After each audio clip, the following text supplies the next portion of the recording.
ভাই তোমরা ভোলাজোলা সব মানুষ কিন্তু এক না। কেন এক না? আমরা কত সুন্দর মিলামিশা থাকি, কত সুন্দর সবকিছু চলতেছে আমগো। আচ্ছা যদি একই হইতো তাহলে এখন পর্যন্ত ভোলা জেলায় সেতু হচ্ছে না কেন? বেড়া তোরা সবাই মিলে একত্রিত হ, হয়ে আন্দোলন কর, দেখবি সেতু তাড়াতাড়ি হয়ে যাবে। কি রে গেদা, তুই জানোস না আমগো সেতু তো 2026 সালের শুরুতে হয়ে যাবো, কিন্তু এই কামটা করছে কে কত? কোনটা? 2026-এর শুরুতে আমগো ভোলা জেলা যে সেতু হইব এইটা তোরা এখন পর্যন্ত কেউ কইছে না, এই লেগা জিগেছি আর কি তোরে। এত সহজে ভাবি না রে, মাথা রাইস।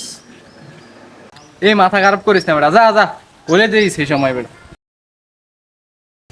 ওইটা কি কইলো, কি হাতে আমগো কি ভোলা জেলা সেতু হইব না?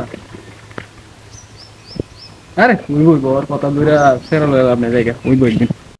ভোলা জেলার প্রতিটা মানুষের প্রাণের দাবি একটা সেতু। কত জেলাতে কত কিছু দেওয়া হয়, চাওয়ার সাথে সাথে সবাই পেয়ে যায়। আমরা কি দোষ করলাম ভোলার মানুষ?